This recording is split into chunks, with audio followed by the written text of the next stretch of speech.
Para el año 2019, el perfil de Nayib Bukele ascendió al cargo más alto en este país. Irrumpió en la escena política de El Salvador como un huracán implacable. Contra todo pronóstico, desafiando décadas de dominio absoluto del bipartidismo tradicional, Nayib Bukele conquistó la presidencia de la nación en una victoria histórica que sacudió los cimientos de todo el sistema. Podemos anunciar con plena certeza que hemos ganado la presidencia de la República de El Salvador en primera vuelta. El izquierdista Frente Farabundo Martí, partido gobernante que se desplomó al tercer puesto, y a la derechista Alianza Republicana Nacionalista que quedó segunda. Rompió moldes, destrozó encuestas y despertó la esperanza de un pueblo cansado de promesas vacías y de mucha corrupción. Pero mientras su gobierno avanzaba, con mano firme, transformando muchas realidades del país, principalmente la de seguridad, una pregunta comenzó a flotar en el aire de manera muy espontánea. Si era posible que ese presidente, que había comenzado a cambiar muchas cosas, pudiera reelegirse. Una interrogante que pronto se convertiría en la mayor controversia política de la historia moderna. Sin embargo, el camino hacia la reelección no era sencillo. Jurídicamente, el debate se había abierto en el año 2014 cuando el expresidente de Arena, Elías Antonio Saca, se había convertido en el primer expresidente en intentar regresar al poder. Aquel intento demostró que la Constitución sí permitía la reelección, pero luego de algunos años, al menos con un periodo de intermedio. Más tarde, la Sala Constitucional estableció que debía esperarse 2 periodos, o sea, 10 años, para poder optar a un nuevo mandato. Una cifra que surgió sin explicación clara, sin mucha base legal explícita en la Constitución. Y en aquellos tiempos, el mismo Nayib Bukele reconocía públicamente que ese era el único precedente jurídico. Y hasta ese momento parecía una muralla, un bloqueo definitivo.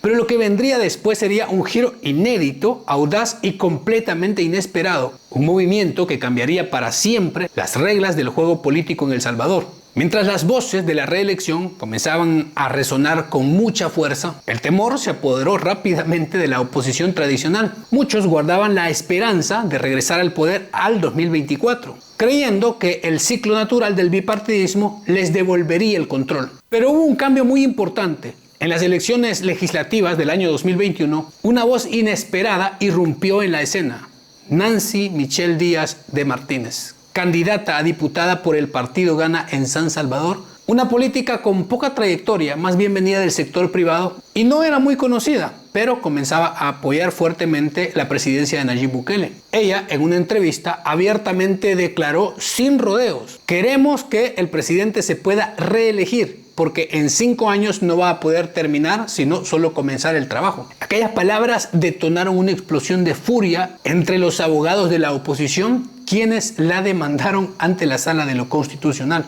acusándola de promover la reelección de Nayib Bukele. Lo que nadie se imaginaba, que ese momento marcaría el inicio de un giro jurídico histórico, un antes y un después que cambiaría para siempre el destino político. Pero la sola idea de que Bukele pudiera continuar en el poder desató la furia más visceral entre sus opositores, temerosos de poder perder para siempre el control que habían ejercido durante más de 3 décadas. No estaban dispuestos a permitir que alguien hablara abiertamente de la reelección y que eso siguiera creciendo en la mente de la gente. Fue entonces cuando apareció en escena el abogado Enrique Anaya Barraza. Se presentó en marzo del 2021 con una agresiva demanda de pérdida de derechos ciudadanos contra la candidata Nancy de Martínez. La acusó de violar el artículo 75 de la Constitución por haber declarado públicamente el apoyo a la reelección presidencial. Enrique Anaya presentó ante la Sala de lo Constitucional una demanda de pérdida de derechos de ciudadanía contra la candidata a diputada por Gana Nancy de Martínez. La candidata habría promovido la reelección del presidente Nayib Bukele durante una entrevista concedida a Diario El Mundo. Que aquellos ciudadanos que promuevan, apoyen proclamas, adhesiones o declaraciones para la continuidad o la reelección presidencial pierden los derechos de ciudadanía. Pero la intención era clara: castigarla ejemplarmente, meter un miedo, enviar un mensaje contundente y que nadie más se atreviera a proponer la reelección de Nayib Bukele de manera abierta. Sin embargo, lo que parecía un golpe mortal contra el movimiento terminó siendo un error muy garrafal. Un tiro que le saldría por la culata de la forma más inesperada. Porque curiosamente, la demanda contra Nancy de Martínez fue admitida en la Sala de lo Constitucional, pero quedó suspendida en el limbo sin una resolución definitiva. Mientras tanto, para febrero del 2021, el pueblo salvadoreño habló en las urnas de manera democrática, libre. El bipartidismo tradicional sufrió otra derrota histórica, perdió la mayoría en la Asamblea Legislativa. El partido Nuevas Ideas de Bukele, junto a algunos aliados, conquistó una mayoría aplastante, definitiva, 56 diputados, un control parlamentario que jamás se había visto en la historia de este país. Ese terremoto que sacudió toda la política no tardó en traducirse en acciones concretas. Para el 1 de mayo de ese año 2021, la nueva Asamblea Legislativa destituyó de manera fulminante al fiscal general Raúl Melara y también a los magistrados de la Sala Constitucional que habían sido nombrados por el viejo bipartidismo. Magistrados que también ya habían mostrado una clara tendencia más o menos opositora al gobierno de Bukele.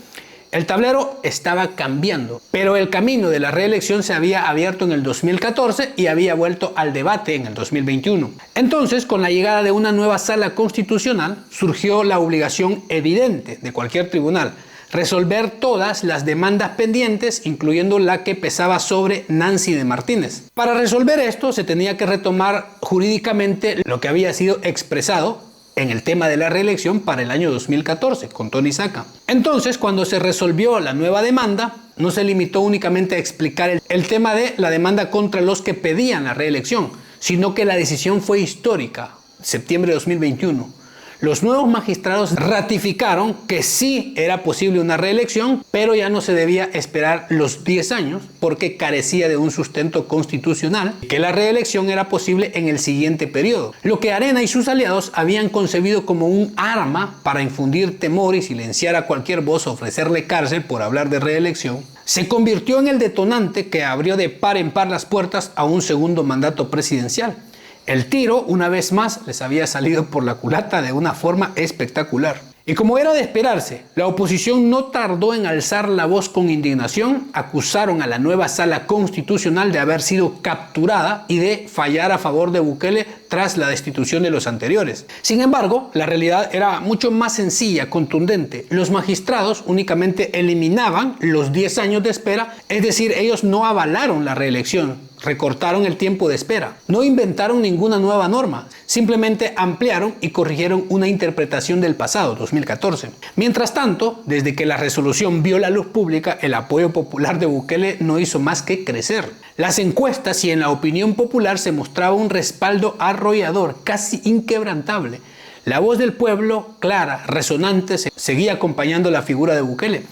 Ahora respaldado también por un veredicto histórico que abría definitivamente el camino hacia un nuevo mandato. La oposición aún guardaba una última esperanza para el 2024, que Bukele no pudiera volver a correr, es decir, que no pudiera presentarse nuevamente a una elección.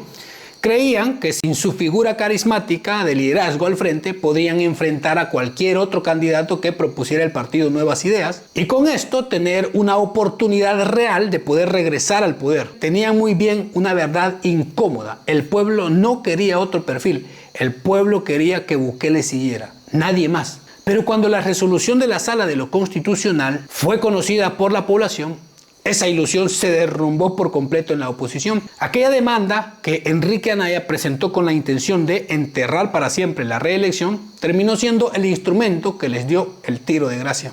Lo que diseñaron como el último recurso contra Bukele se convirtió en la sentencia definitiva que sepultó sus esperanzas de retorno al poder. Y así, con el camino jurídicamente abierto, Bukele se inscribió como candidato a una reelección en febrero del 2024. Y llegó el veredicto que todos sabían. Al final, en las elecciones con el pueblo, Arena y el FMLN, los dos partidos que durante más de 30 años se habían repartido el poder, fueron aplastados sin piedad en las urnas, democráticamente. Bukele obtuvo un histórico casi 85% de los votos válidos, más de 2.7 millones de votos de los salvadoreños. Hemos ganado la presidencia de la República por segunda vez, con más del 85% de los votos, con 58 de 60 diputados. Toda la oposición Junta quedó pulverizada. Así se aprobaba la reelección en primera vuelta con los votos de la gente. Una cifra abrumadora que superó con creces su ya contundente victoria en la primera elección del 2019. Aquel resultado no dejó lugar a dudas. El pueblo no solo aprobaba esa reelección, la celebraba con fervor. La voz de las mayorías había hablado con una fuerza arrolladora, legitimando en las urnas lo que los tribunales habían desatado y expuesto al pueblo. Y así aquellos torpes opositores terminaron esa historia con una de las ironías más dolorosas para ellos mismos. Tanto odio, tanto esfuerzo, tanto bloqueo, tantas demandas, gritos, llantos, para terminar siendo ellos mismos que con sus propias manos, sus propias demandas, terminaron de abrir en par las puertas que permitió la reelección de Nayib Bukele. Los mismos que querían enterrarlo con la Constitución terminaron cavando su propia tumba política, porque al final el pueblo volvió a las urnas y ratificó con más fuerza que nunca lo que ya se sabía. Bukele seguiría siendo el presidente, ahora con un mandato renovado y legitimado por la vía democrática.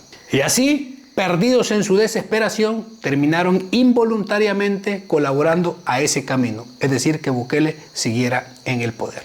Pero la conclusión es suya. Déjenlo en los comentarios. Esa es una explicación de cómo sucedió jurídicamente la reelección del año 2024. Gracias por apoyar el contenido, por llegar hasta el final. Nos vemos. Hasta luego.